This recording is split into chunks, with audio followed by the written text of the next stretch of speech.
Danantara digelontor 14.000 triliun rupiah lebih untuk mengelola aset BUMN. Presiden Prabowo menyebut Danantara harus bisa.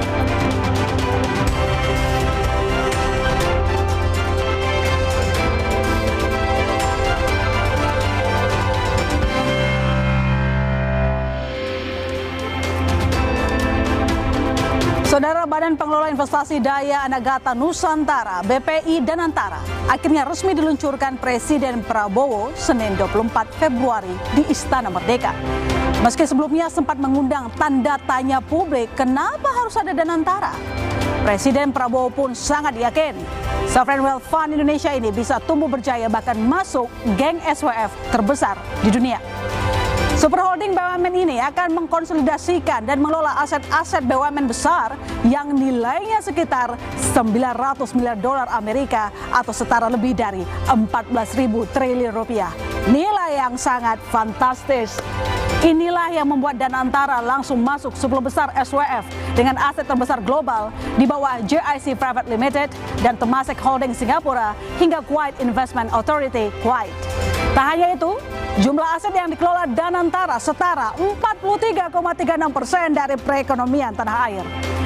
Di tahap awal beroperasi, Danantara bakal menaungi 7 perusahaan plat merah, BUMN Holding Industri Pertambangan dan juga perbankan. Nantinya sejumlah perusahaan BUMN lainnya akan segera menyusul. Chief Operating Officer Danantara Doni Oskaria memperkirakan pada akhir Maret 2025 semua BUMN sudah harus bergabung ke Danantara. Namun optimisme pemerintah akan Danantara juga dibarengi rasa khawatir sebagian kalangan terutama dalam hal pengawasannya. Karena bila Presiden Prabowo merujuk pada keberhasilan Temasek Holdings punya Singapura, pengawasannya tidak main-main, saudara. Temasek Holdings diawasi auditor jenderal pemerintah Singapura yang sangat transparan dan akuntabel. Sementara contoh gagal Super Holding yang pernah menimpa 1MDB Malaysia, Fonden Venezuela, dan Libya Investment Authority diharapkan jangan sampai dialami Danantara bila pengawasannya memble. Maka saudara, niat baik saja tentu tak cukup untuk menghadirkan sebuah super holding. Hal itu haruslah dibarengi audit ketat dan jauh dari intervensi politik.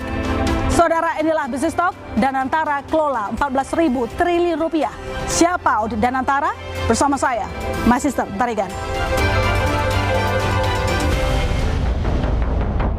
Saya memahami bahwa banyak pertanyaan tentang Danantara Indonesia. Mungkin ada yang ragu-ragu apakah ini bisa berhasil atau tidak. Pengawas dari perbankan sih menurut saya perlu ya, selain lembaga-lembaga auditor seperti tentunya KPK dan BPK ya, itu perlu. Cuma kan memang kita tahu dari Undang-Undang BUMN sendiri agak sulit ya, itu harus persetujuan DPR. Badan Pengelola Investasi Danantara resmi diluncurkan. Presiden Prabowo menargetkan total aset yang akan dikelola mencapai lebih dari 900 miliar dolar Amerika Serikat yang setara 14.600 triliun rupiah sehingga harus diawasi. Seluruh rakyat Indonesia patut berbangga karena dengan total aset lebih dari 900 miliar dolar Amerika, Danantara Indonesia akan menjadi salah satu dana kekayaan atau sovereign wealth fund negara terbesar di dunia. Untuk itu harus dikelola dengan sebaik-baiknya, dengan sangat hati-hati, dengan sangat transparan, dengan saling mengawasi. Harus bisa diaudit setiap saat oleh siapapun. Jumbonya aset yang dikelola, pengawasan terhadap Danantara pun jadi sorotan. Termasuk diawasi para mantan presiden dan wakil presiden, serta organisasi keagamaan. Yang ikut mengawasi kita juga yang sangat-sangat banyak. Bahwa kita mempunyai struktur organisasi yang berlapis. Selain ada Dewan Pengawas, ada Dewan Penasehat, ada Oversight Committee juga, pemantau, ada komite audit, komite investasi, komite ethical, dan masih ada lagi untuk memastikan bahwa kita menjalankan perusahaan ini dengan baik dan benar. Kekhawatiran juga muncul terkait potensi korupsi. Ini terkait undang-undang tentang BUMN yang salah satu klausul menyebut lembaga auditor baru dapat memeriksa Danantara setelah adanya persetujuan dari DPR. Ada kecenderungan untuk muncul pemangkasan dalam konteks pengawasan yang sangat mungkin berujung bukan hanya pada maraknya kasus-kasus korupsi di lingkungan BUMN, tapi sulit untuk mengungkap kasus-kasus tersebut di kemudian hari akibat adanya pelemahan pengawasan untuk melakukan pemeriksaan dugaan kasus korupsi baik oleh BPK dalam konteks mengalkulasi potensi kerugian keuangan negara dan oleh penegak hukum seperti KPK. Anggota Komisi 6 DPR dari fraksi PDI Perjuangan, Darmadi Durianto mengingatkan, Danantara harus diawasi ketat, mengingat dana yang dikelola sangat besar. Jangan sampai ada celah penyelewengan dana. Itu saya pikir nanti pengawasannya dari segala arah ini, kalau kita lihat. Kalau sampai lolos, jago banget ini Ketua Dewan Pelaksananya ini, dan pelaksananya. Nah ini kalau dia memang mentalnya buruk, ini berbahaya. Makanya saya selalu menekankan, ini kita menciptakan malaikat yang mensejahterakan bangsa atau kita menciptakan monster. Kalau tidak diawasi baik, dia akan menjadi monster ini. Danantara dibentuk demi tujuan mulia untuk mengoptimalkan pengelolaan aset negara bagi kesejahteraan rakyat. Namun, mekanisme tata kelola serta pengawasan harus dipastikan optimal dan ketat agar bisa berjalan baik, transparan, dan bebas dari konflik kepentingan.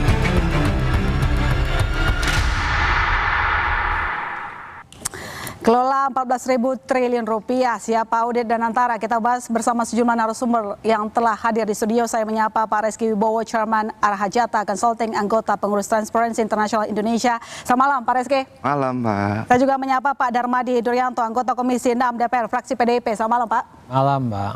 Saya menyapa Pak Toto Pranoto, Direktur Grup Penelitian BUMN Universitas Indonesia. Selamat malam. Ya. Dan tentu saja Mbak Titis Nurdiana, pemimpin redaksi Kontan. Selamat malam Ilona. Selamat malam, Selamat malam Bapak-bapak semuanya. Malam Bu. Dan saudara, kami informasikan kami juga sudah memimpin pucuk pimpinan dari Danantara, namun hingga malam ini berhalangan hadir dan kami disampaikan konfirmasi tadi melalui pesan pribadi. Saya langsung ke Pak Reski dulu. Pak Reski, sekarang Indonesia punya SWF, Indonesia produk yang sangat dibanggakan oleh pemerintah, tapi di saat yang bersamaan menuai banyak kontroversi. Anda sendiri optimis atau justru ragu dengan terbentuknya super holding Danantara untuk mengelola 14.000 triliun lebih aset BUMN? Gini Mbak, saya selalu percaya dengan niat baik. Oh gitu. Saya selalu percaya dengan niat baik. Cuman ada beberapa caveat di sini ya.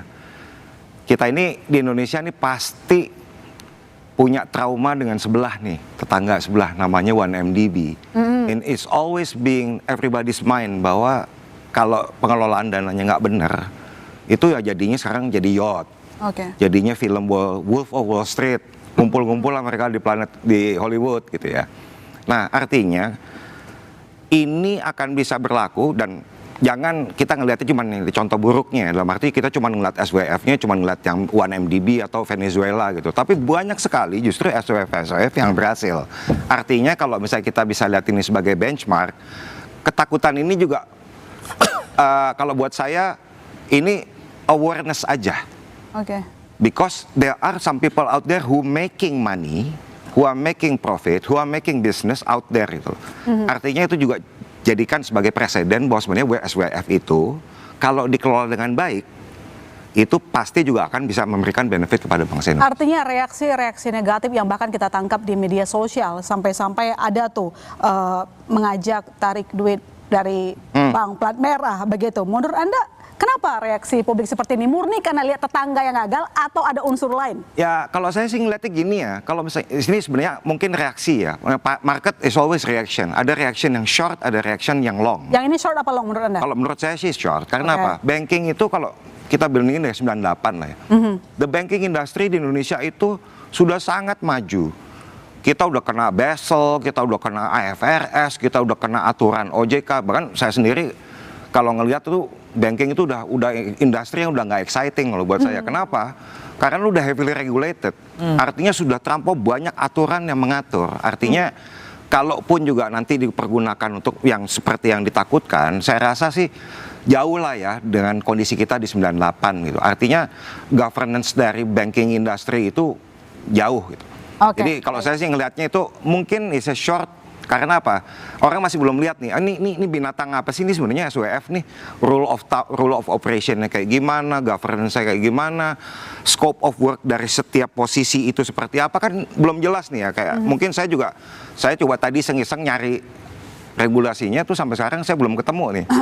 Saya belum tahu nih, belum dirilis apa enggak nih, saya juga belum ketemu. Artinya masih banyak. Juga sih nih, ini tugasnya Pak Toto. Karena tadi Anda mengatakan short begitu, apa yang bisa dilakukan dalam waktu ini pembuktian sehingga persepsi publik terkait dengan SWF? Memberikan kejelasan. Nggak jelas gara-gara tadi juga ya? Nggak jelas karena sekarang undang-undang itu kita juga nggak tahu kok. Jelas itu dalam arti everybody itu punya role apa. Kayak sekarang ya kemarin Presiden kasih statement bahwa yang namanya untuk mengawasi SWF, nanti kita akan mengundang NU, akan mengundang Muhammadiyah, akan mengundang Kongres Wali Gereja. How gitu loh. Maksudnya elaborasinya tuh kayak apa? Where are they gonna put them gitu ya? Ya berarti PR pertama pemerintah itu menjelaskan sejelas-jelasnya. Iya, jadinya kalau saya sih ngeliat masih banyak hal-hal yang kalau saya lihat yang tadinya mungkin masih berupa jargon, tapi sekarang kita udah mulai turunin gitu, udah mulai jadi turunkan. Sebenarnya what is the role of everyone yang ada di SWF itu? Kalau saya sih ngeliatnya itu ya. Oke, baik. Saya ke Pak Toto. Pak Toto, publik butuh kejelasan. Bagaimana seharusnya Danantara menjelaskan para pucuk pemimpinan dapat meyakinkan market bahwa SWF terbesar, salah satu yang terbesar sekarang jumlah asetnya, top 10 loh Pak di dunia. Ya, menurut saya yang paling penting adalah bagaimana dalam jangka pendek ini ya, kemudian nanti Danantara itu bisa menghasilkan ya atau membuat berbagai macam kebijakan atau corporate action yang dimungkinkan baik dalam pengelolaan BUMN atau pengelolaan investasinya, itu yang memberikan kemudian dampak positif. Sehingga kemudian kalau saya sampaikan mestinya ada beberapa istilahnya adalah quick win projects yang mereka harus segera kerjakan. Kalau ini bisa dihasilkan, menurut saya itu kemudian bisa memberikan dampak kepercayaan atau trust dari masyarakat, dari market ya, bahwa kemudian Danantara itu adalah sebagai institusi baru yang memang memiliki quality untuk bisa membuat supaya pengelolaan BUMN maupun investasi di Indonesia bisa menjadi jauh lebih baik. Itu hanya bisa dibuktikan kalau kemudian ada quick wins-nya. Nah, kalau itu nggak terjadi, saya kira akan repot ya. Jadi menurut saya memang sebaiknya dalam waktu yang cepat ini selain mereka harus segera melakukan penyehatan dari sisi organisasi Danantara ke depan seperti apa, juga langsung ya tidak bisa menunggu lagi, segera lakukan upaya-upaya konkret bagaimana mereka bisa menghasilkan output yang jelas jauh lebih baik. Tapi kalau menurut Pak Toto sendiri, kehadiran dari Danantara ini memang menjadi solusi transparansi dalam pengelolaan BUMN tidak sih? Karena kan selama ini kita tidak bisa menutup fakta bahwa masih banyak BUMN yang rugi. Oke. Saya kira keinginan pemerintah kan sebetulnya atau presiden lah menurut saya adalah bagaimana kita bisa meng-create kemampuan ya dari setiap BUMN yang ada itu untuk kembali tumbuh sebagai entitas bisnis milik negara yang sehat. Ya. Harus kita akui lah, selama ini kan memang tidak seluruhnya mereka dalam kondisi yang baik-baik saja. Kalau kita perhatikan misalnya dari segi performance atau kinerja ya. Itu kan kondisi BUMN kita tuh Pareto sebetulnya. Pareto itu artinya ada seratusan BUMN dan anak BUMN yang besar, tapi sebetulnya yang betul-betul menghasilkan profit, mengenerate revenue yang oke, itu mungkin hanya sekitar top 20-nya saja. Atau top 25-nya saja. Itu artinya ya buat apa kita punya banyak BUMN kalau kemudian yang itu lagi gitu ya, yang menghasilkan atau yang mengenerate income ataupun profit yang besar. Jadi menurut saya Danantara adalah suatu model ke depan bagaimana nanti sebetulnya kita bisa memformulasikan pengelolaan perusahaan-perusahaan negara dengan cara yang lebih baik. Apa bedanya dengan yang lalu misalnya ya, kalau kita perhatikan. Dengan undang-undang yang sudah disepakati oleh DPR beberapa waktu lalu, kan sebetulnya nanti pengelolaan BUMN di bawah Danantara itu kan sifatnya berarti secara langsung mandatnya. Jadi tidak lagi seperti era lama harus lewat Kementerian BUMN, persetujuan Kementerian Keuangan, itu akan cukup panjang. Ya, corporate action menjadi lambat. Kalau sekarang kan mandatnya langsung ke Danantara. Sehingga dia bisa langsung membuat keputusan atas aksi korporasi. Nah, tinggal masalahnya sekarang bagaimana implementasinya bisa bagus, bagaimana pengawasannya juga oke. Sehingga berbagai macam spekulasi di publik bahwa kemudian akan terjadi berbagai macam kelemahan kaitannya dengan praktek good corporate governance dan lain-lain, atau tata kelola yang kurang bagus, sebetulnya bisa segera diselesaikan. Kalau hal itu menjadi prioritas. Pak Darmadi, SWF ini hadir, semua kekayaan negara itu kan masuknya langsung ke Danantara. Legislatif sendiri fokusnya, concernnya di mana? Karena Anda cukup yang marah-marah tuh, bilangnya jangan sampai Danantara malah jadi monster gitu. Jadi waktu kita bahas Komisi 6 membahas undang-undang ini, sebenarnya kita udah menyadari bahwa akan banyak pertanyaan dari publik. Karena kita melihat bahwa Danantara ini ada tantangan yang cukup besar. Maka kita banyak memberikan tambahan sebetulnya di dalam undang-undang ini dari draft awal. Ya, draft awal karena kita ngikutin kan, kita tahu ini semua. Ya, termasuk soal audit, ya. Audit itu awalnya ke badan itu usulan draft awalnya itu adalah lewat auditor publik. Bukan lewat PPK. Nah, yang merubah itu di Komisi 6. Ya. Termasuk pertanggungjawaban hukum. Pertanggungjawaban hukum itu dulu waktu di draft awal bukan pertanggungjawaban hukum, pertanggungjawaban kerugian tok. Dan kita tambahin pertanggungjawaban hukum di sana. Ya, dan puluhan aksi korporasi itu harus dikoordinasikan dengan alat kelengkapan DPR yang membidangi BUMN. Itu tambahan banyak sekali. Kenapa? Karena memang kita melihat bahwa kalau ini tidak dijaga dengan baik, maka Danantara ini bukannya membahagiakan rakyat, tapi menyengsarakan rakyat begitu. Maka kita coba untuk kawal ini, undang-undang ini. Saya secara pribadi mengatakan bahwa gagasannya bagus. Kita bicara gagasan, ya, gagasannya bagus, ya. Karena ide ini kan sebetulnya sudah lama, ya sudah lama. Ini kan bentuk daripada state capitalism, kapitalisme negara yang dikembangkan oleh Stiglitz dan sebagainya, di mana peran negara hadir, ya, untuk masuk dalam ekonomi komersial, ya kan? Nah, ini yang kita harapkan, gagasan yang baik ini mari kita kawal bersama. Kita kawal bersama supaya dia menjadi baik gitu. Maka kita butuh. Yang sekarang apa yang terjadi? Banyak misunderstanding sebetulnya. Tapi saya pahamin misunderstanding itu terjadi. Kenapa? Karena memang banyak pihak yang belum baca undang-undang ini karena belum mendapatkan. Belum mendapatkan. Ini yang kurang baik menurut saya. Sehingga kita harus turun tangan, banyak memberikan penjelasan dari kampus, akademisi, pengamat dan sebagainya, turun memberikan penjelasan. Media juga begitu. Ya, banyak sekali misunderstanding waktu saya baca karena kan kami tahu isinya. Oh, ini salah paham, ini salah paham, harus dijelaskan. Inilah menjadi tugas pertama yang harus kita kerjakan supaya masyarakat itu tenang, ya. Karena saya mengatakan gagasannya baik, maka mari kita jaga bersama begitu. Baik. Ya. Kita lanjutkan diskusi kita nanti, saudara, bagaimana seharusnya Danantara mengelola aset BUMN bernilai lebih dari 14.000 triliun agar cuan bukan malah sebaliknya. Business Talk segera kembali.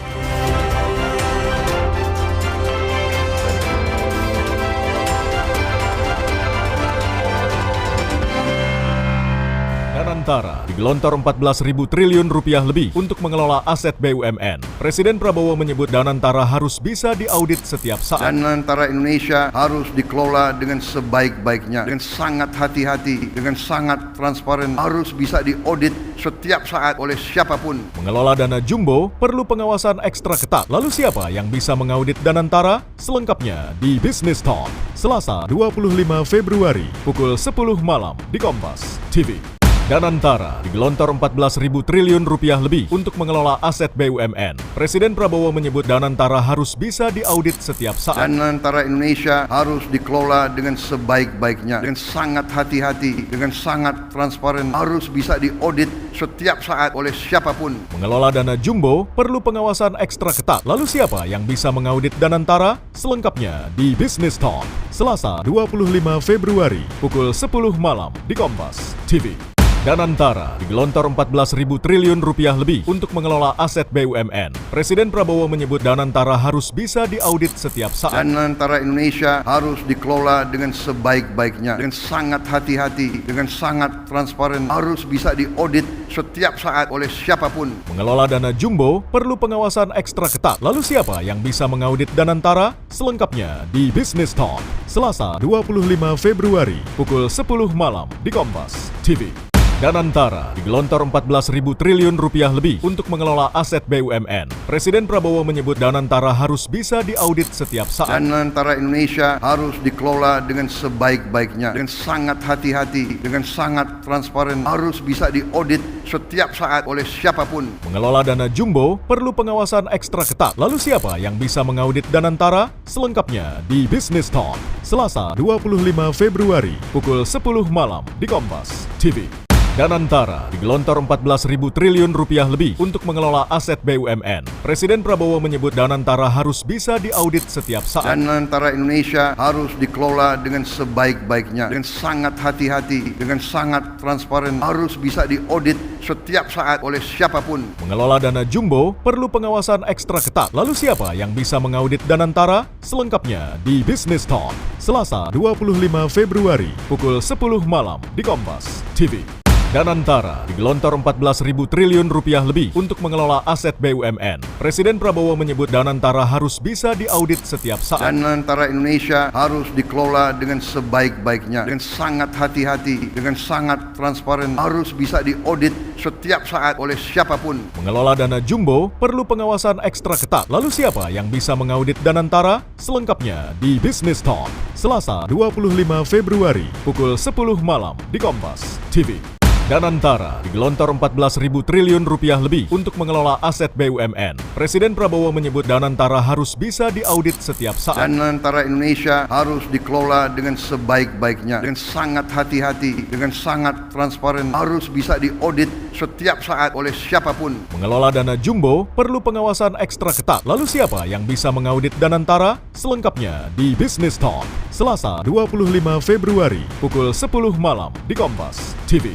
Danantara digelontor 14.000 triliun rupiah lebih untuk mengelola aset BUMN. Presiden Prabowo menyebut Danantara harus bisa diaudit setiap saat. Danantara Indonesia harus dikelola dengan sebaik-baiknya, dengan sangat hati-hati, dengan sangat transparan, harus bisa diaudit setiap saat oleh siapapun. Mengelola dana jumbo perlu pengawasan ekstra ketat. Lalu siapa yang bisa mengaudit Danantara? Selengkapnya di Business Talk, Selasa 25 Februari, pukul 10 malam di Kompas TV. Danantara digelontor 14.000 triliun rupiah lebih untuk mengelola aset BUMN. Presiden Prabowo menyebut Danantara harus bisa diaudit setiap saat. Danantara Indonesia harus dikelola dengan sebaik-baiknya, dengan sangat hati-hati, dengan sangat transparan, harus bisa diaudit setiap saat oleh siapapun. Mengelola dana jumbo perlu pengawasan ekstra ketat. Lalu siapa yang bisa mengaudit Danantara? Selengkapnya di Business Talk, Selasa 25 Februari, pukul 10 malam di Kompas TV. Danantara digelontor 14.000 triliun rupiah lebih untuk mengelola aset BUMN. Presiden Prabowo menyebut Danantara harus bisa diaudit setiap saat. Danantara Indonesia harus dikelola dengan sebaik-baiknya, dengan sangat hati-hati, dengan sangat transparan, harus bisa diaudit setiap saat oleh siapapun. Mengelola dana jumbo perlu pengawasan ekstra ketat. Lalu siapa yang bisa mengaudit Danantara? Selengkapnya di Business Talk, Selasa 25 Februari, pukul 10 malam di Kompas TV. Danantara digelontor 14.000 triliun rupiah lebih untuk mengelola aset BUMN. Presiden Prabowo menyebut Danantara harus bisa diaudit setiap saat. Danantara Indonesia harus dikelola dengan sebaik-baiknya, dengan sangat hati-hati, dengan sangat transparan. Kita lanjutkan diskusi kita, saya ke Pak Toto. Pak Toto, Presiden Prabowo mengatakan gelombang investasi pertama Danantara itu difokuskan untuk sektor-sektor terkait hilirisasi nikel dan bauksit, kemudian pembangunan pusat data, kecerdasan buatan, hingga ketahanan pangan. Apakah strategi berinvestasi di sektor ini bisa menguntungkan untuk negara? Dalam kurun waktu berapa lama kita bisa cuan balik modal? Jadi kita harus lihat formatnya ya, bahwa nanti BP Danantara itu dalam prakteknya nanti dia harus diminta membuat dua holding ya. Pertama adalah holding BUMN operasionalnya, lalu yang kedua adalah BUMN investasi. Oke. Jadi yang BUMN operasional berarti dia membuat bagaimana supaya value creation ya dari BUMN-nya bisa semakin ditingkatkan. Sementara yang holding investment, tugasnya sebenarnya saya kira juga ada dua sebetulnya. Satu adalah mengelola portfolio. Jadi kalau misalnya Danantara akan invest di global portfolio, dia akan lakukan itu. Dan yang kedua adalah fungsi sebagai bagaimana mereka bisa membantu akselerasi pertumbuhan ekonomi nasional. Ya. Caranya adalah kalau mereka kemudian akan invest ke beberapa proyek yang tadi disebutkan. Ya. Dan harapannya kenapa kemudian mereka bisa menjadi seperti itu adalah bahwa global investor diharapkan juga akan masuk. Kenapa mereka bisa masuk? Pertama, karena percaya bahwa satu, Danantara juga sama-sama chip in di proyek tadi. Sehingga artinya dia mau berbagi resiko lah ya. Kedua juga, global investor mestinya yakin bahwa Danantara ini adalah local investor yang besar. Menurut Anda, kredibilitasnya investor tinggi. percaya nggak? Ya, sebenarnya dengan dana kelolaan 14.000 triliun misalnya ya, mandat yang besar dari undang-undang Terutama regulatornya juga ikut main di dalam, jadi operator itu cukup ya, penting, artinya itu kan menjadi kekuatan yang dianggap sebagai katakanlah power untuk kemudian orang lain juga akan percaya dong. Kalau juga mereka punya mandat seperti ini dan kekuatan aset kelolaannya besar sekali. Jadi kalau misalnya ini bagus, ada beberapa proyek yang bisa dilaksanakan dengan oke, kan mestinya bisa menarik lebih banyak minat investor luar masuk. Artinya akan ada aliran investment dari luar masuk. Kalau foreign direct investmentnya banyak masuk, itu kan artinya dia bisa membantu juga untuk men-trigger pertumbuhan ekonomi. Jadi bukan hanya kemudian kita bertumpu kepada kekuatan investasi lokal, APBN, tapi juga FDI-nya mesti masuk banyak. Itulah harapan kenapa kemudian dianggap Danantara itu bisa melaksanakan fungsi investmentnya itu dengan baik ya. Nah, kalau persoalan apakah nanti berapa lama dia akan balik modal dan segala macam, ya kita lihatlah nanti realisasinya seperti apa gitu ya. Apakah itu betul akan cukup menarik nggak bagi global investor untuk juga join di situ? Tergantung pesona Danantara, dipoles oleh para pimpinan pucuk Danantara. Saya ke Pak Reski. Pak Reski, hampir 15 triliun rupiah aset BUMN yang dikelola Danantara. Artinya 15.000 triliun ini berkaca kepada cara kerja BUMN sebelumnya. Bagaimana seharusnya Danantara memutar aset jadi keuntungan besar untuk Indonesia, untuk negara sesuai cita-cita dari Presiden Prabowo? Nah itu tadi, sebenarnya saya setuju juga dengan Pak Toto. Artinya kita mesti ketemu kuadran. Saya balikin lagi. BUMN itu kenapa sih dibuat? Itu karena ada pasal 33 kan. Which is yang bumi, air, segala macam itu. Nah artinya kita harus juga bisa ketemu kuadran bahwa what is strategic for us and gimana ini bisa menguntungkan. Jadi jangan lupa bahwa sebenarnya BUMN itu adalah agent of development. Kenapa sih dulu dibuat BUMN? Itu adalah agent of development dan kita nggak boleh lari dari itu. Artinya nomor satu, tentuin dulu deh apa sih strategis itu. BUMN itu strategis nggak? Sorry, misalnya punya hotel. Is it the interest of the country? Itu satu. Terus kemudian kedua ya kita mesti ketemu sebuah pertemuan antara satu strategik, kedua itu profit. Profit itu juga dalam arti apa? Kalau misalkan nanti perusahaannya tidak menguntungkan dan tidak strategis, why you should keep them? Karena ini juga salah satu yang kalau buat saya beban berat dari BUMN dan Antara juga terutama. Ini kan kalau konsepnya nanti benar-benar dipindahin semuanya. Itu kan berarti kan yang kecil-kecil yang nggak strategik, nggak profitable yang ada di kuadran itu, why you should keep it? Harusnya nggak perlu. Nggak perlu. Tapi kan sebenarnya Danantara itu juga dikasih kewenangan ya untuk menyetujui menghapus aset yang tak lagi produktif, baik itu hapus buku maupun hapus tagih. Exactly. Nah ini harusnya oke dong menjawab keraguan Anda tadi atau enggak? Itu yang makanya sebenarnya itu kalau di kita, kebetulan karena kita juga di market ya, artinya this is something yang we waiting for over years. Adalah apa? Gimana sih BUMN ini bisa jalan itu untuk memotong tadi itu dua ketemu kuadran itu yang strategic dan profitable. Yang non-strategic, non-profitable, why? Gitu loh. Why? Karena itu yang ngebebanin APBN terus. Nah kalau misalnya sekarang ini juga ditarik ke Danantara, ini istilahnya kalau misalnya yang rugi itu juga narik yang untung juga. Itu kayak tadi dibilang Pareto condition, itu jangan-jangan malah udah nggak Pareto lagi, lama-lama ketarik ke bawah gitu. Nah itu yang rasanya kalau menurut saya yang pertama kali mesti dilakukan itu dulu. Ya, ambil juga perusahaan-perusahaan BUMN yang bisa lari, jangan harus diemong begitu ya. Exactly. Yang tadi juga kebetulan Pak Toto bilang itu juga sebenarnya kenapa sih yang kayak tadi menguntungkan? Menguntungkan itu juga ketemu strategik. Pak Prabowo udah bilang bahwa sebenarnya ketahanan pangan, ketahanan energi, terus ketahanan informasi. So basically it's a three. So basically it's a strategic for the country dan itu yang profitable kita cari. Jadi mesti ketemu di antara dua itu. Kalau enggak kita nggak bisa sembarangan juga kalau menurut saya ya. We can define strategic itu in the eye of beholder gitu loh. Saya ke Pak Darmadi. Kalau kemarin Wakil Ketua Komisi 6 Andre Rosiadi dan Danantara katanya akan bermitra dengan Komisi 6 dan 11 DPR. Nah ini artinya sejauh mana Komisi 6 nanti berbagi peran dengan Komisi 11 dalam pengawasan terhadap Danantara? Jadi Begitu gini, tidak? Mungkin saya konfirmasi dulu deh, benar apa enggak? kalau secara undang-undang itu semua koordinasinya sama alat kelengkapan DPR yang membidangi BUMN. Tetapi mungkin saja nanti bahwa yang holding investasi itu ke mitranya 11, yang holding operasional itu ke Komisi 6. Holding operasional kan seperti yang sekarang ini BUMN kan. Nah ini kan PIC-nya kan Chief apa namanya ini Doni Oskarya ini, COO. ya, COO lah, COO ini kan dia kan wamen juga, jadi dia memang dia di sana tempatnya. Yang ini kan Pandu begitu kan, yang investment ini. Nah, memang yang tugas kita ini adalah bagaimana kita melakukan dicek satu demi satu proyek-proyek nanti yang masuk ini, ya kan, itu menjadi tugas kita seperti yang tadi, mana yang strategik, ya, mana yang star kalau di BCG itu, ya, ada yang star, ada yang Kesko, ada yang DOC dan sebagainya. Ya kita cek satu-satu ini, ya kan.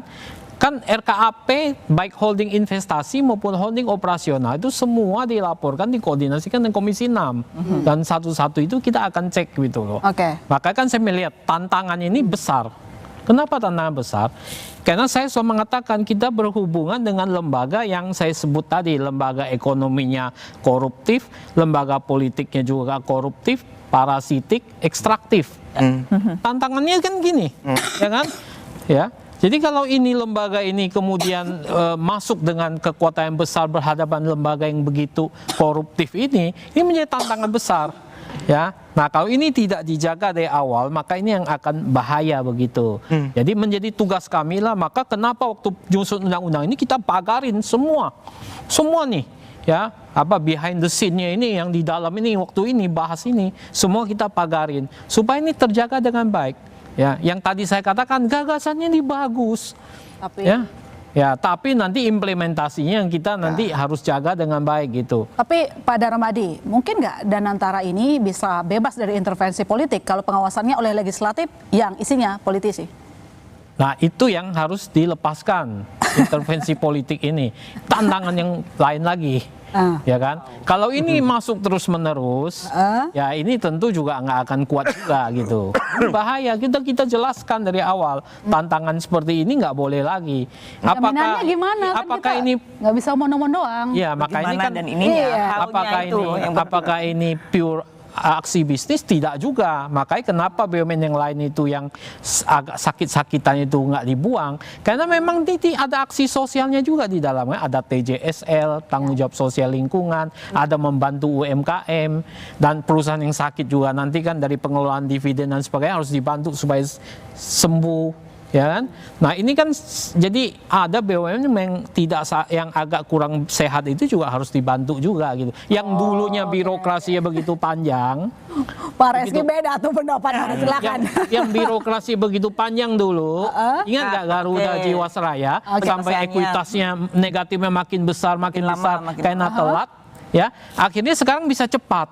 Cepat untuk bisa dibantu. Begitu. Silakan direspon Pak Reski. Kalau yang lemah memang harus dibantu gitu. Kalau Jiwasraya Kak, ya asuransi itu hayat hidup orang banyak Pak. Rumah sakit hayat hidup orang banyak. Nah, I'm just questioning what is strategic. Sebagai yang namanya BUMN itu menguasai hayat hidup orang banyak gitu loh. Itu yang saya bilang ada hal-hal yang mungkin rugi, tapi itu strategik. Itu menguasai hayat hidup orang banyak. Well, we need to think about it gitu loh. Artinya ini Jiwasraya gimana nih? Karena orang udah pegang preminya semua gitu misalkan. Ini juga menjamin kesejahteraan masyarakat. Nah artinya, again, kalau saya sih ngelihatnya how we define strategic di sini. Sebagai apa? Perwujudan bahwa BUMN itu adalah state capitalist itu. Jadi kalau saya sih jawabannya situ aja. Kita balikin lagi deh gitu loh, strategiknya itu di mana gitu. Coba waktu aset-aset BUMN itu bisa dipindahkan, diagunkan, ya. Nah waktu itu kita juga perdebatkan bahwa aset-aset menguasai hajat hidup banyak dan penting itu nggak boleh, Pak. Itu nggak boleh, ada di undang-undang itu. ya. Jadi yang sesuai pasal 33 itu, yang penting bagi negara dan menguasai hajat hidup orang, itu nggak boleh diagunkan, dipindahkan. Itu udah kita kasih batasan di situ. Ini adalah salah satu hal kita menjaga sebetulnya kepentingan rakyat di sana, kepentingan negara, kepentingan bangsa di sana. Nah, hal-hal itulah yang kemudian kita jaga, tapi kita sadari kadang-kadang nggak cukup. Kita nggak bisa kontrol intervensi politik. Kita nggak bisa membuat secepat ini lingkungan lembaga politik dan lembaga ekonomi ini menjadi bersih total seperti di Singapura. Nggak bisa secepat itu. Nah, ini berlomba dengan waktu, ya kan? Nah, siapa tanggung jawabnya sekarang? Presiden. Control and command, presiden. Ya kan? Presidenlah pemegang kekuasaan semua kan di dalam itu kan. Kemudian baru dipindahin yang dia kekuasaan itu dikuasakan kembali tidak ke Menteri Keuangan lagi tapi ke Menteri BUMN sama ke Badan kan ya, Danantara. Artinya dilompat waktu itu dan presiden mau semua di tangan dia sampai pengangkatan direksi dan seluruh komisaris itu harus dengan persetujuan presiden. Ya kan, dengan persetujuan presiden. Jadi artinya presiden memegang peran penting. Nah, sekarang pertanyaannya, presidennya sibuk, tidak detail. Bagaimana kalau sampai tidak detail? Ya, kalau pelaksana di bawahnya nggak beres, habis juga memang Danantara ini. Baik. Tuh, ya. Nah, itu yang penting buat kita untuk kontrol bersama. Bukan DPR aja yang kontrol, Pak Toto sebagai akademisi, Pak Rizky sebagai pengamat, semua kontrol, media, ya semua itu kontrol. Itu menjadi poin penting kita sekarang untuk bisa membuat Danantara ini bisa bekerja mensejahterakan rakyat. Ujungnya keadilan sosial bagi seluruh rakyat Indonesia. Kita lanjutkan diskusi kita, saudara. Polemik lain muncul soal BPI Danantara yang berpayung hukum undang-undang BUMN disebut-sebut tidak bisa diaudit oleh BPK dan KPK. Lalu siapa yang bisa mengaudit Danantara? Business Talk segera kembali.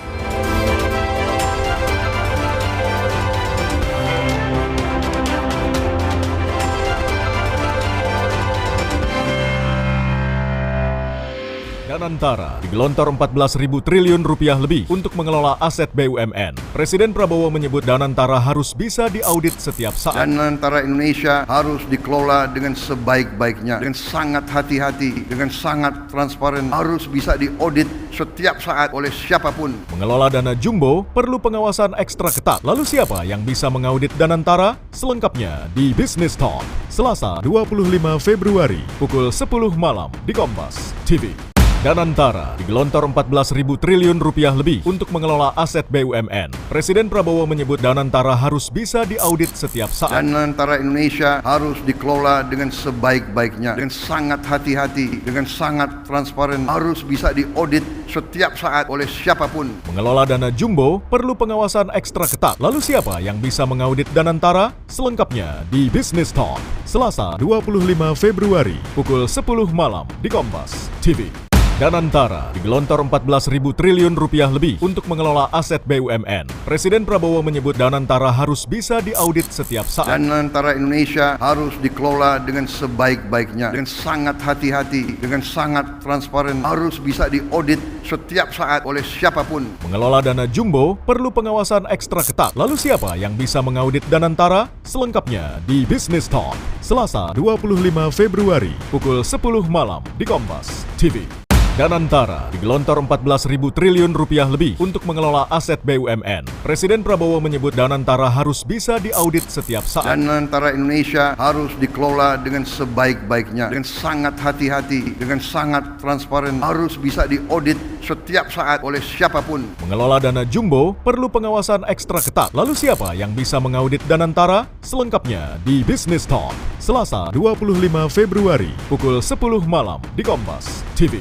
Danantara digelontor 14.000 triliun rupiah lebih untuk mengelola aset BUMN. Presiden Prabowo menyebut Danantara harus bisa diaudit setiap saat. Danantara Indonesia harus dikelola dengan sebaik-baiknya, dengan sangat hati-hati, dengan sangat transparan, harus bisa diaudit setiap saat oleh siapapun. Mengelola dana jumbo perlu pengawasan ekstra ketat. Lalu siapa yang bisa mengaudit Danantara? Selengkapnya di Business Talk, Selasa 25 Februari pukul 10 malam di Kompas TV.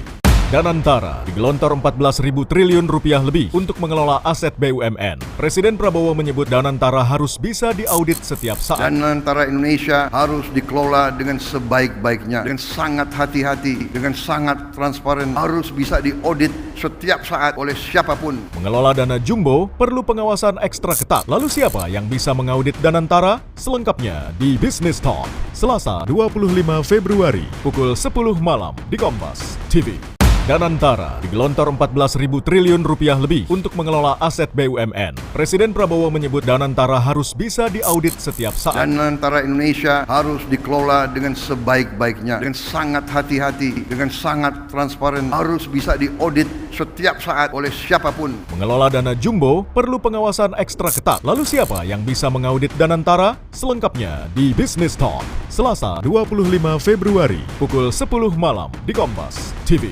Danantara digelontor 14.000 triliun rupiah lebih untuk mengelola aset BUMN. Presiden Prabowo menyebut Danantara harus bisa diaudit setiap saat. Danantara Indonesia harus dikelola dengan sebaik-baiknya, dengan sangat hati-hati, dengan sangat transparan, harus bisa diaudit setiap saat oleh siapapun.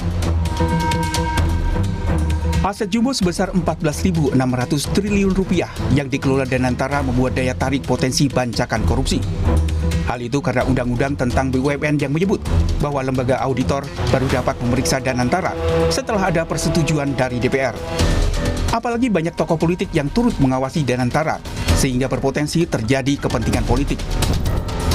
Sejumlah pihak pun khawatir Danantara bisa memunculkan skandal seperti One Malaysia Development Berhad atau 1MDB, badan investasi negara yang didirikan Perdana Menteri Najib Razak. 1MDB kemudian justru menjadi ladang mega korupsi dengan kerugian senilai 177 lebih triliun rupiah. Najib Razak dinyatakan bersalah karena menggelapkan dana 1MDB ke rekening pribadinya hingga dijatuhi hukuman 12 tahun penjara pada tahun 2022. Dalam kasus tersebut, istri Najib Razak turut terlibat dan dinyatakan bersalah. Selain itu, 3 pejabat 1MDB serta 4 pihak swasta dinyatakan ikut terlibat. Kekhawatiran berakhir kayak 1MDB di Malaysia ini menurut saya menjadi alarm bagi pengurus Danantara itu sendiri. Jadi menurut saya pengelolaan 1MDB ini karena tidak mengikuti GCG, jadi kurangnya akuntabilitas dan integritas. Kalau misalkan ini dia tidak ada sistem di internal yang baik, saya rasa ini bisa jadi celah gitu kan, celah bagi Danantara untuk menjadi 1MDB. Kita minta bahwa Danantara ini harus diisi oleh orang yang berkualitas, profesional, dan juga tidak ada sangkut pautnya terhadap ya kepentingan politik maupun kepentingan pribadi gitu kan. Pemerintah harus berkaca pada kasus 1MDB agar tidak terjadi pada Danantara. Tentunya dengan menerapkan prinsip-prinsip good corporate governance, transparansi, dan akuntabilitas.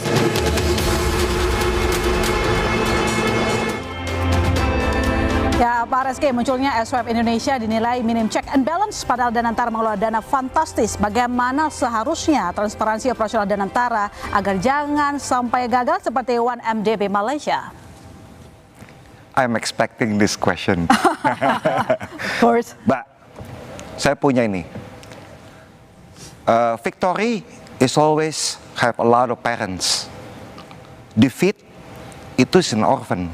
Yeah. Apa artinya? Artinya bahwa sebenarnya victory itu jangan punya satu orang, punya banyak orang. Pengalaman saya banyak sekali, dalam arti banyak sekali inisiatif itu yang kalau sendirian dilakukan, itu orang nggak punya ownership, karena nggak ngerasa victory itu bukan punya saya. Okay. Nah, apa yang saya maksud di sini adalah salah satu yang kalau menurut saya bisa kita lakukan untuk jagain Danantara ini adalah melibatkan banyak pihak untuk mengawasi Danantara. Dan itu tidak hanya pejabat publik, tapi juga publik itu sendiri. Baik. Nah 1MDB nih, ini kalau si Rosmar lagi belanja Hermes, emangnya orang nggak lihat? Emangnya si John Low lagi pesta di Hollywood, emangnya orang nggak lihat? Dia ketemu Leonardo DiCaprio. Nah, ini yang kalau saya dan ini kita amati banyak nih ya, saya kebetulan waktu itu di Transparency International, bahwa sebenarnya pengawasan publik itu bisa dilakukan dan harus diberikan kanal. Nah, kanalnya itu di mana Danantara harus mampu memberikan kanal untuk pengawasan publik, itu satu. Kedua, ini banyak hal ya. Kayak fakta integritas saja contohnya. Fakta integritas itu apa sih? Fakta integritas itu orang cuma tanda tangan saya tidak akan korupsi, udah. Pada fakta integritas itu, kalau yang kita tahu is a set of regulation. Dari mulai tanda tangan itu baru satu hal. Kemudian dispute mechanism kayak gimana diselesaikan. Mekanisme pengaduan publik. Terus udah gitu mekanisme untuk pemberitahuan informasi publik. Nah, itu tuh set of rule. Nah, itu yang kalau saya, kebetulan karena kita di Transparency International tuh kita yang mempromot itu, dan kita ngelihat ini udah jauh sekali seperti yang kita pikir waktu kita mempromosikan Integrity Pact itu, bahwa Integrity Pact bukan cuma tanda tangan, set of rule, di mana apa? Ujungnya itu adalah pelibatan semua elemen dari masyarakat untuk ngawasin satu lembaga, dan it proves to be very efficient. Ngomong-ngomong soal pengawasan juga banyak yang skeptis memang ya, tapi kemudian dari Kepala Danantara Ruslan Ruslani menampik hal tersebut. Kami putarkan pernyataannya. Pertama yang saya sampaikan, nggak ada yang kebal hukum di negara ini, ya. Jadi KPK bisa, apalagi kalau ada tindakan yang tidak patut atau kriminal, sangat-sangat bisa. BPK ya kan ada program PSO, itu juga bisa diaudit untuk perusahaan-perusahaan yang ada PSO. Jadi berita ini harus diluruskan, dan semua itu ikut mengawasi kita dan ikut berperan aktif dalam rangka yaitu memastikan bahwa kita berjalan dengan baik dan benar, ya. Ya, Danantara dipastikan tidak kebal hukum. Pak Toto, sejauh ini apakah Anda sudah tahu seperti apa sistem pengawasan dan audit pada Danantara? Ya, kalau kita lihat di undang-undangnya ya, itu kan sebetulnya nanti Danantara itu pertama ya, jelas ada badan pengawasnya ya.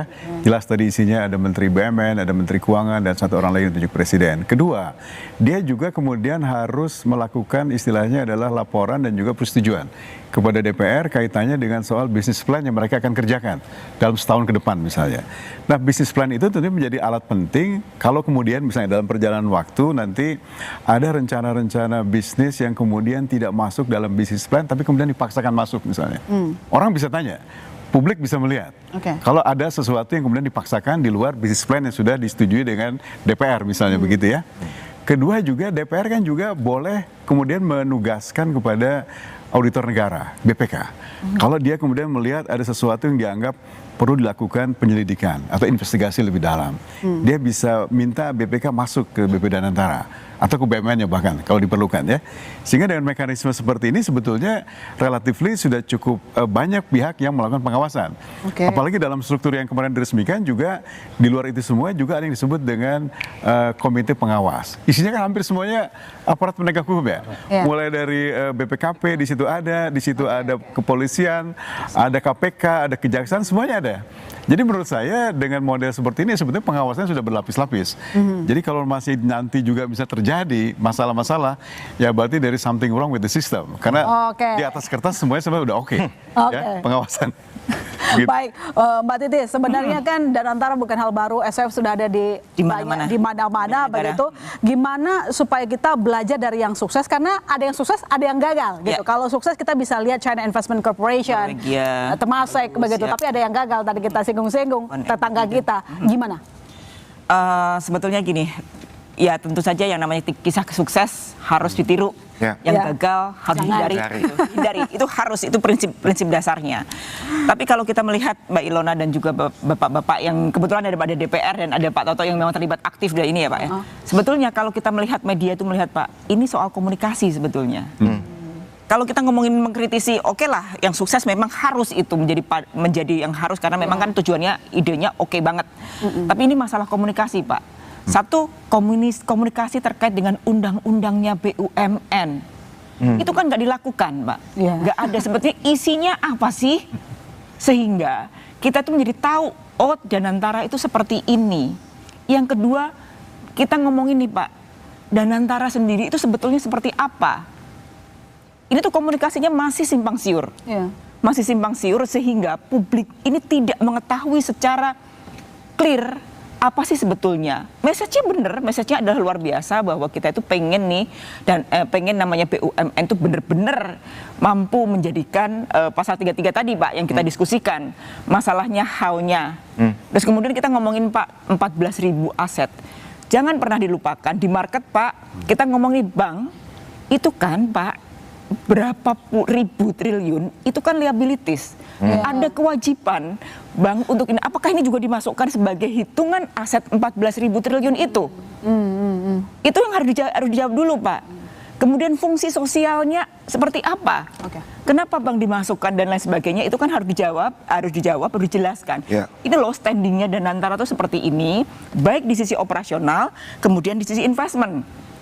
Kalau kita ngomongin di investment, yang di holding investasi Pak, yang dipimpin oleh Pak Pandu kan jelas tujuannya itu untuk mengejar return on investment. Ya, ROI yang tinggi. ROI yang tinggi. Dari mana sih ini sumbernya? Dividen. Kemarin sempat Pak, kalau dibilang dividen disebutin bahwa itu totalinya 170 triliun. Ya kan? Kita juga sebenarnya kalau kita lihat Pak riset bahwa sebetulnya totally dividen 90 triliun Pak. Selisihnya itu dari mana? Itu juga belum dikomunikasikan. Lagi-lagi Pak, ini soal komunikasi, belum dikomunikasikan dengan baik. Menurut kita Pak di media, ada baiknya pemerintah itu melakukan komunikasi secara clear.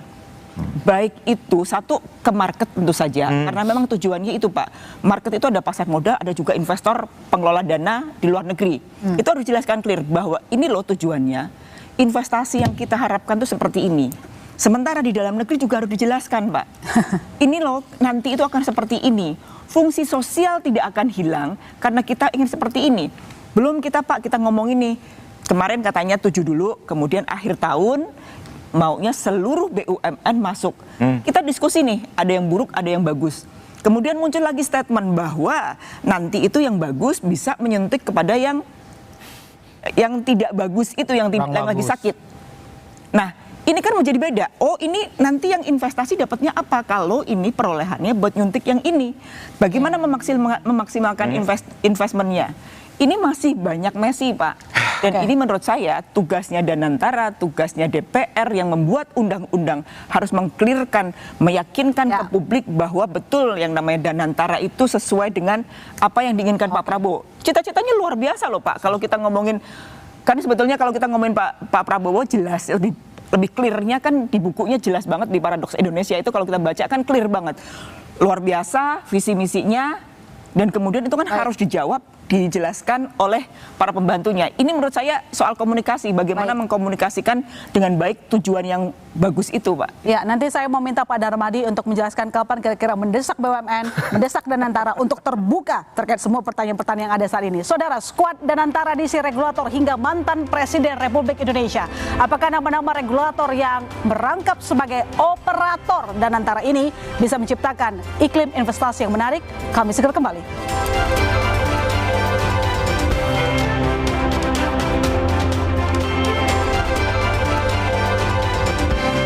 Danantara digelontor 14.000 triliun rupiah lebih untuk mengelola aset BUMN. Presiden Prabowo menyebut Danantara harus bisa diaudit setiap saat. Danantara Indonesia harus dikelola dengan sebaik-baiknya, dengan sangat hati-hati, dengan sangat transparan, harus bisa diaudit setiap saat oleh siapapun. Mengelola dana jumbo perlu pengawasan ekstra ketat. Lalu siapa yang bisa mengaudit Danantara? Selengkapnya di Business Talk, Selasa 25 Februari pukul 10 malam di Kompas TV. Danantara digelontor 14.000 triliun rupiah lebih untuk mengelola aset BUMN. Presiden Prabowo menyebut Danantara harus bisa diaudit setiap saat. Danantara Indonesia harus dikelola dengan sebaik-baiknya, dengan sangat hati-hati, dengan sangat transparan, harus bisa diaudit setiap saat oleh siapapun. Mengelola dana jumbo perlu pengawasan ekstra ketat. Lalu siapa yang bisa mengaudit Danantara? Selengkapnya di Business Talk, Selasa 25 Februari pukul 10 malam di Kompas TV. Danantara digelontor 14.000 triliun rupiah lebih untuk mengelola aset BUMN. Presiden Prabowo menyebut Danantara harus bisa diaudit setiap saat. Danantara Indonesia harus dikelola dengan sebaik-baiknya, dengan sangat hati-hati, dengan sangat transparan, harus bisa diaudit setiap saat oleh siapapun. Mengelola dana jumbo perlu pengawasan ekstra ketat. Lalu siapa yang bisa mengaudit Danantara? Selengkapnya di Business Talk, Selasa 25 Februari, pukul 10 malam di Kompas TV. Danantara digelontor 14.000 triliun rupiah lebih untuk mengelola aset BUMN. Presiden Prabowo menyebut Danantara harus bisa diaudit setiap saat. Danantara Indonesia harus dikelola dengan sebaik-baiknya, dengan sangat hati-hati, dengan sangat transparan, harus bisa diaudit setiap saat oleh siapapun. Mengelola dana jumbo perlu pengawasan ekstra ketat. Lalu siapa yang bisa mengaudit Danantara? Selengkapnya di Business Talk, Selasa 25 Februari, pukul 10 malam di Kompas TV. Danantara digelontor 14.000 triliun rupiah lebih untuk mengelola aset BUMN. Presiden Prabowo menyebut Danantara harus bisa diaudit setiap saat. Danantara Indonesia harus dikelola dengan sebaik-baiknya, dengan sangat hati-hati, dengan sangat transparan, harus bisa diaudit setiap saat oleh siapapun. Mengelola dana jumbo perlu pengawasan ekstra ketat. Lalu siapa yang bisa mengaudit Danantara? Selengkapnya di Business Talk, Selasa 25 Februari, pukul 10 malam di Kompas TV.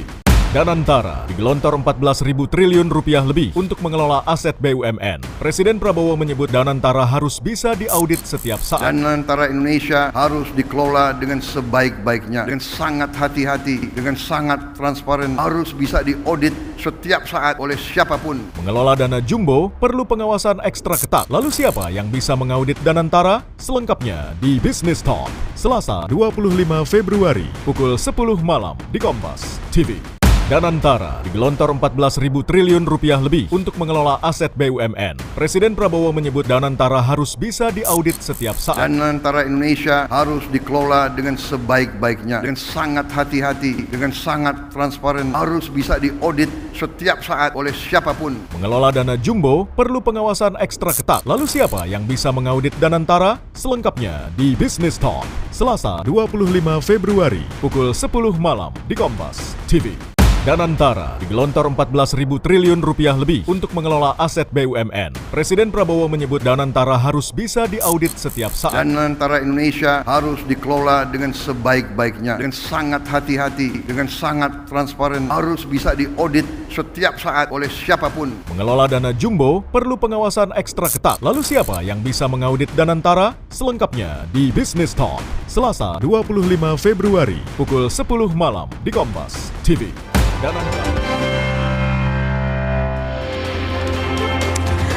Ya, saya ke Pak Reski, Menteri, Wakil Menteri, mantan Presiden Republik Indonesia berada pada susunan di Danantara. Mampukah sosok-sosok tersebut meyakinkan pasar membuat Danantara memang punya kesan integritas? Pertanyaan susah nih. Tapi saya rasa sih begini. Semua sovereign wealth fund itu pasti running by high profile. Ya, mungkin kalau kita contoh Temasek itu langsung di bawah Lee Hsien Loong ya. Ya. And istrinya itu Ho Ching jadi direktur Temasek. Does it mean dengan seperti itu nggak jalan? Ya. Jalan kan, gitu. Artinya it's too early for me to judge. Artinya buat saya ini kita kasih kesempatan dulu. Banyak sekali yang heavyweight name di situ ya.